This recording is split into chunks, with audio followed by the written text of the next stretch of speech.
আর নজরে বাংলায় আমাদের নজর রাখতে হচ্ছে ওয়েদার আপডেটের দিকে, কারণ আজকে থেকে বৃষ্টি কমবে দক্ষিণবঙ্গে। দক্ষিণবঙ্গে আজ ভারী বৃষ্টির পূর্বাভাস নেই। উপকূল পশ্চিমের জেলায় বজ্রবিদ্যুৎ সহ বৃষ্টির সম্ভাবনা থাকছে।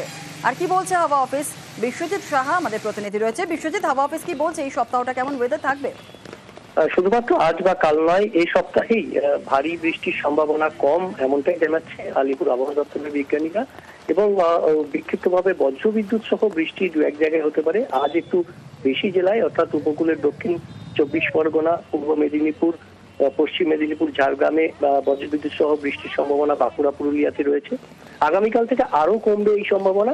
এবং একটি নিম্নচাপ তৈরি হচ্ছে, যেটি উত্তর পশ্চিম বঙ্গোপসাগরে, যদিও তার প্রভাব বাংলায় খুব কম হবে এমনটাই মনে করছেন আবহাওয়া বিজ্ঞানীরা।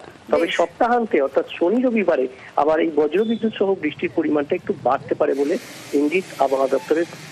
বেশ, একেবারেই দক্ষিণবঙ্গে যখন আমরা আপডেট নিলাম, একটু উত্তরের দিকেও নজর রাখতে হচ্ছে, কারণ উত্তরে কিন্তু আজ বিক্ষিপ্ত ভারী বৃষ্টির সম্ভাবনা রয়েছে। কোন কোন জেলায় ভারী বৃষ্টি হবে, কি বলছে আবহাওয়া অফিস, আপডেট নেব। পার্থ রয়েছে আমাদের সঙ্গে। পার্থ, কোন কোন জেলায় ভারী বৃষ্টির পূর্বাভাস রয়েছে, কি বলছে আবহাওয়া অফিস?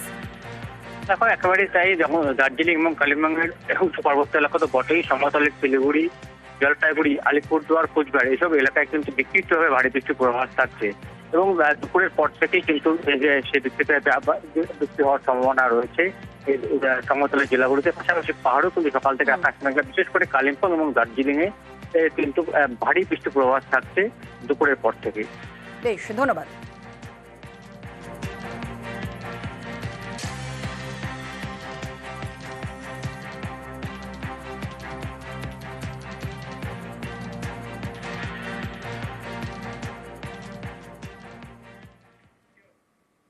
রাজ্য জুড়ে নাগারে বৃষ্টি আর এর জেরে চরমে ভোগান্তি। ফের জলমগ্ন রাস্তাঘাট, চাষের জমিতেও জমা জল, পার ভাঙছে একাধিক নদী।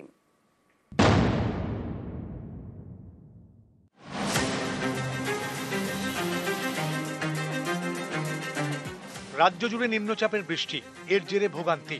দক্ষিণবঙ্গে দুর্যোগের মেঘ, বাঁকুড়ায় ভাঙল দোতলা মাটির বাড়ি।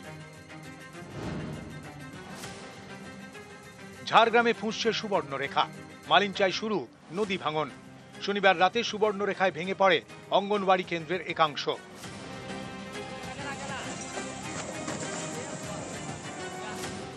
বীরভূমে ফুঁসছে শাল নদী। পশ্চিম মেদিনীপুরের ঘাটাল, ভারী বৃষ্টিতে শিলাবতীর জল ঢুকছে গ্রামে। জলমগ্ন ঘাটাল পুরসভার 12টি ওয়ার্ডের বেশিরভাগ রাস্তা, চলছে ডিঙি। জল তো প্রচুরই বাড়ছে। তো ঘাটালবাসীর ক্ষেত্রে একটাই জিনিস হচ্ছে কি, সারাদিন বৃষ্টি হলেই মনে হচ্ছে এই বুঝি রাস্তা ডুবে গেল। তো যাতায়াতের প্রচন্ড সমস্যা হচ্ছে।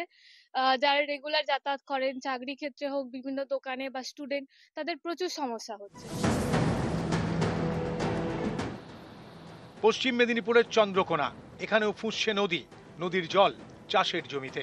বর্ষাতে ধান হয়নি, আর হালি ধান বন্যায় ডুবে গেছে, আর আমরা চাষি কিছুই পাচ্ছি না। কি জলে ডুবছে? জলটা কোথা থেকে আসছে? জলটা হচ্ছে বন্যার জল, ওই আমাদের শিলাবতী নদীর জল, বাঁধও বাঁধা হচ্ছে না। তার ধান তো সম্পূর্ণ ডুবে যাবে। হ্যাঁ, ধান এখন পুরো নষ্টের মুখেই চলে গেছে।